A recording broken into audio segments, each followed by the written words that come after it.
Hi, and welcome back, everybody. I hope everyone got their coffee or their water or their tea. I am going to turn to more advocacy issues and introduce Danny Smith, who has just joined us with Senator Booker's office. Danny is Mr. Senator Booker's chief counsel and has been working on many justice-related issues, including the Equal Act. Danny, thank you so much for joining us. I want to share that our conference has been going over the course of 2 days, and during that time, we have highlighted your boss's bill, the Equal Act, among other legislative priorities. We heard from the senator this morning, as he was one of our awardees for Legislator of the Year, and he talked about Equal Act as well. And we also have some advocacy that we are going to be doing on the Equal Act with a letter of support from our audience, and also gave them some tools to engage in some social media advocacy on your boss's bill and to lift it up. We asked you to be here today and appreciate your time so much to just give us kind of an on-the-ground update. We know that the bill has passed the House overwhelmingly, and we wanted to hear about the prospects for passage in the Senate and what we can do to support that effort. So I'm going to turn it over to you for that, and we'll monitor the chat for any questions or additional information that folks may want to ask about. Thank you, Danny. Hey, thank you so much for that really kind introduction, and thank you all for tuning in and for your support of the Equal Act. We're so very grateful, and I know Senator Booker is very grateful for that.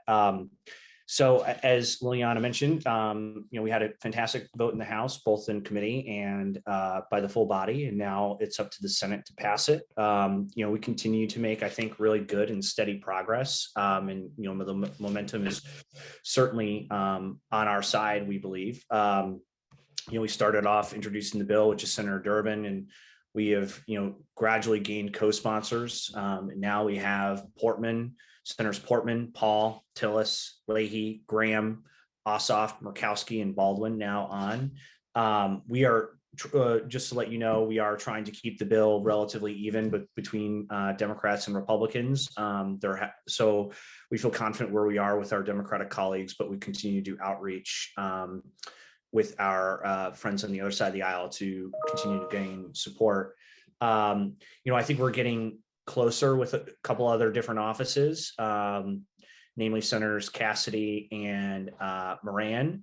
But this is kind of where I think your support and your advocacy is so important. Particularly if you live in a state where you have a Republican senator, reaching out to them and letting them know that you support the bill and that you want them to sign on as a co-sponsor, I think is, very important.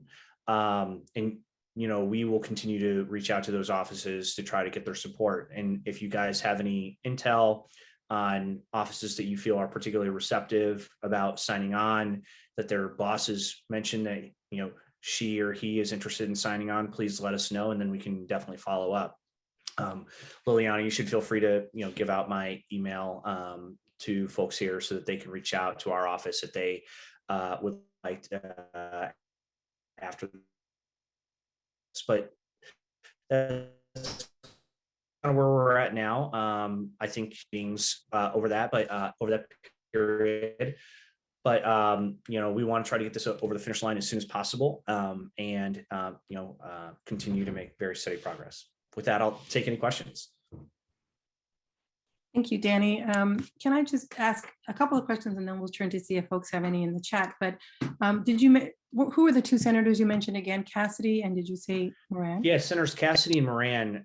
We think we've made really good progress in terms of getting them on as co-sponsors. And actually, this actually brings up one other thing that I failed to mention that I should. I think our goal is ultimately to get 10 Republican co-sponsors, because at that point, I think we'll be in a real position of strength of being able to offer the Equal Act as amendment, or asking Senator Schumer, the majority leader, for floor time to get this considered, because at that point we will know we could break a filibuster to get through. Now, I say 60, like 10 Republican co-sponsors, but I do believe the vote would be stronger. I think that just puts us in a real position of strength. Gotcha. Thank you for sharing that. And you kind of precipitated my next, or anticipated my next question, but just for folks who are listening, Senator Cassidy is from Louisiana and Senator Moran is from Kansas. And so if you are tuning in from those states, those are two senators where your voice as a constituent could really make a difference on this. I see that Eric put in the chat. Thank you, Eric. Links to click to tweet. I'm still not that, I'm old, and so I'm still not that great on the Twitter language, but it's click to tweet at your own member of Congress. You can tag Senator Booker so he knows you're advocating, and also you can tag these two senators, especially if you are constituents, and others, your entire delegation, if you feel so inclined. I think Eric will or has put in the Google form for the sign-on letter for the Equal Act as well. So when we get that complete, Danny, we are going to shoot it over to you as well and see. We've also asked folks to include their city and state and email address so that we can identify where they're located and hopefully activate them in their own states. And the question around what I wanted to get to, and we did have a advocacy 101 primer. I think I learned that word wrong earlier about how to use your voice, and APF has engaged with patients and families in the past over several years to work on things like CARA and whatnot. And so we're trying to kind of do that for certain legislative priorities, of which your boss's bill is one, and really do that virtually, which is a whole nother world, rather than like having a Hill Day in person. And so we have these Google Forms for folks to jump on and support your boss's letter, and we'll share that. But wanting to just ask you a little more, if you could, about the floor strategy. And you mentioned that if we can get up to 10 Republican senators, that would be ideal. I don't know if you can share any more about whether Senator Schumer is on board with that strategy, or what else can be done to make sure that we get the bill heard and are able to be successful. Yeah, I mean, so this bill is very much on Leader Schumer's radar. We've spoken to him about it many times. I think we're kind of leaving the door open in terms of what the exact number of co-sponsors are that we need in order to move it. My personal opinion is it's best to have like a whip count at the very least, to knowing, who you have at the very bare minimum of like who would support it before we put it up for a vote. And I think, I don't want to speak for Schumer's office, but I would imagine that they feel similarly that, if this is something that you want to see passed, I think you want to know that you have the votes to get it passed.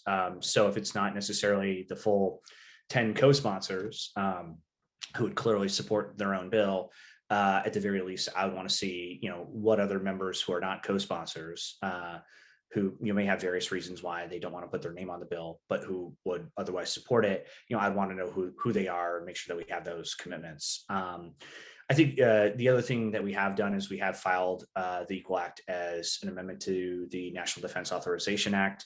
That is a bill that's already passed the House. It's now being considered here in the Senate. This is an annual bill that is seen as a must pass. And so many times members file amendments that they believe what they can add as a vehicle that must get through. We have filed the Equal Act, and we're looking at possibly getting it on there. I think we have some hurdles that we need to clear in order to do that. But that's certainly something we're looking at in order for an amendment to be really considered on the Senate side that is non-germane to that vehicle, meaning it's not necessarily related to what the purpose of that bill is. We need the sign off from the chair and ranking member of the Committee of Jurisdiction. So that's Chair Durbin, who is a supporter of the bill, so who we know will sign off on it, but then also Ranking Member Grassley, who is not yet a co-sponsor of the bill, so we're not sure whether or not he would sign off on that. So that is just an alternate strategy that we're pursuing. But we continue to try to get more co-sponsors, because I think that puts us just in a really good position to show the majority leader that we're ready to go on the floor.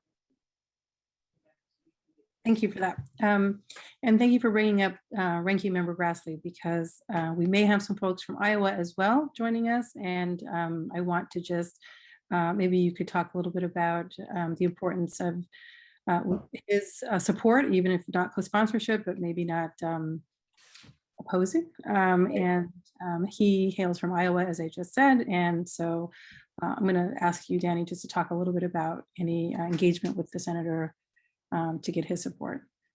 Sure. So as some of you might be aware, we held a hearing in the Judiciary Committee on the Equal Act over the summer.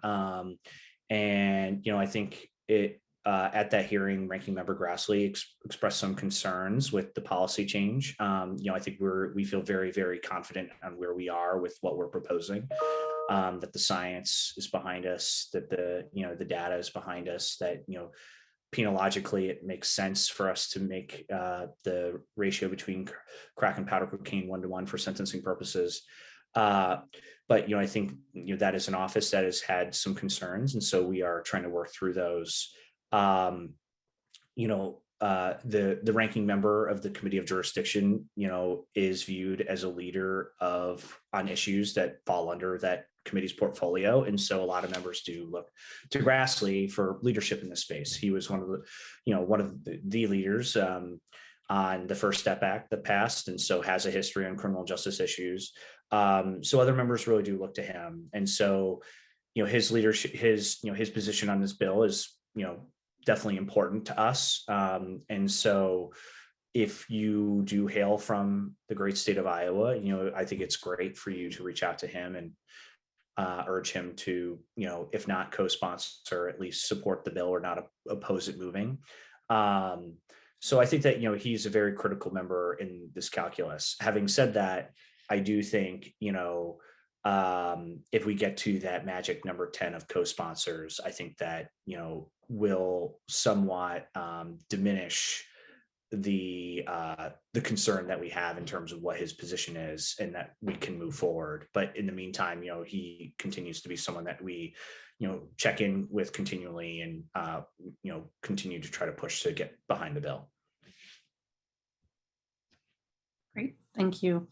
I know just from I know that there's a group of folks in Iowa specifically working on meeting with Ranking Member Grassley. And so if you are in Iowa and want to engage in that space, I think there is a community already organizing to try to influence the senator to support the Equal Act. So please reach out if you are in Iowa and are a constituent of Senator Grassley. I'm going to ask Eric and thank Eric for putting in Senator Cassidy's and Senator Moran's Twitter handles in the chat. So if you are going to be using our clicked tweets and would like to tag them, that is their Twitter handles are in there, and maybe we can do the same for Senator Grassley, Eric. There is a question in the chat. I don't know that it is on all fours with equal, but we can certainly circle back with Karen. I'll just read it because I just want not to ignore it, and we can circle back with Karen on this issue specifically. But Karen asks us, are there plans to include drug and behavioral health coverage for treatment services with treatment benefits or services for those working for AmeriCorps, or the CCC if it passes, and for federal employees working on environment and equity programs? So Karen, I think what I can do is pull that off the chat, unless Danny, you happen to have knowledge about the Congress. Yeah, I mean, I'll just be really candid. I mean, our bill is a pretty narrow proposal. And I think at this juncture, just where we're at legislatively, that it's passed the House, and that we have, a significant number of co-sponsors in the Senate, I think it would be quite challenging to expand the scope of the bill. That would force us to go back to the House and repass it. And so, I think unfortunately at this point, even if we agree with the proposed changes, we're just not able to make them. And we kind of have to ride the momentum that we have with the bill text that we have, and just do that. But, certainly, if you want to try to connect at a future point in time about this proposal, happy to do that. Would love to learn more about it. And Danny, you gave us permission to go ahead and share your email. So if Yeah, please do. do that, we can put that in the chat as well, and you can talk with Danny around this issue, but or also obviously at Equal Act. And if you are willing to want to engage or have more questions for Danny, please contact him directly. So thank you for that.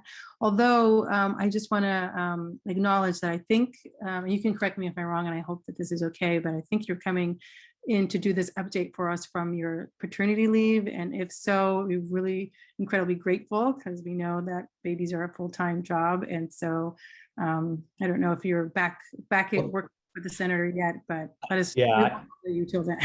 I am back. So I've taken 2 weeks, and then I'll take the remainder of my parental leave once my wife's leave is up. But it's good to be back in the saddle. Super thrilled to be a parent, but it's really great to be here with all of you. Yeah.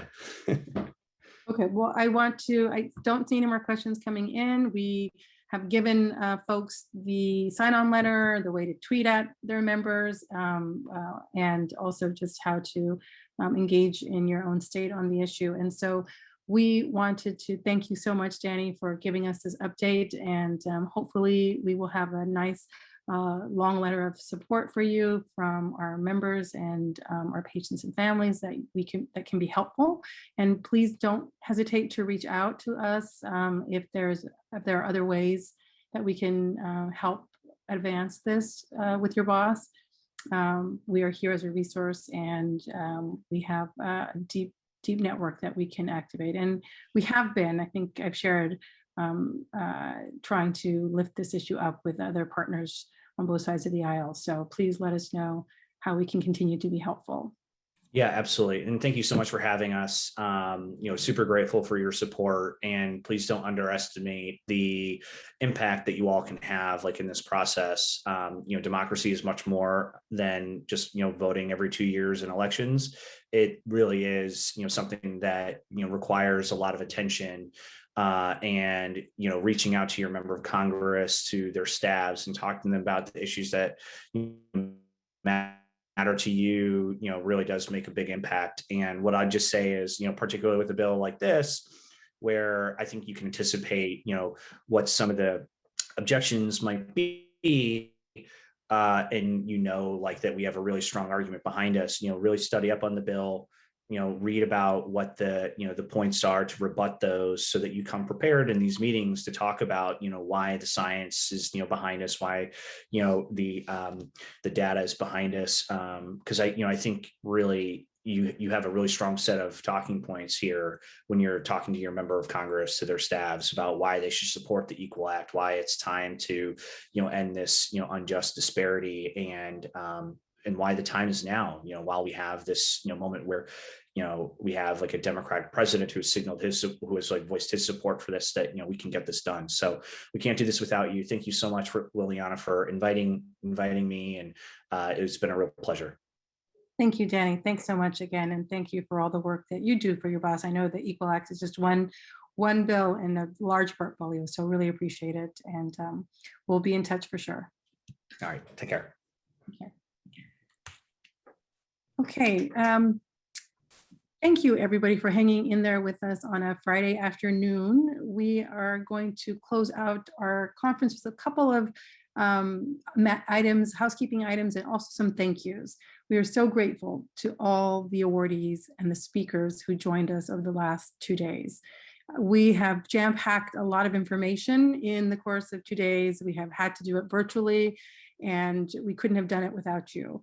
Thank you to the APF staff, a lot of who you've heard from already. Thank you to Haley, to Eric, to Sean, to Braden, to our wonderful APF board, and to Ron LeGrand, DA Blodgett, Judge Rancourt, to all of our board members, to Kayla as well, and to Veronica Olivos, for everybody. And of course, a big thank you to Jessica Hulsey for pulling all of this together, and for being our MC, if you will, or shepherding us through this virtual platform.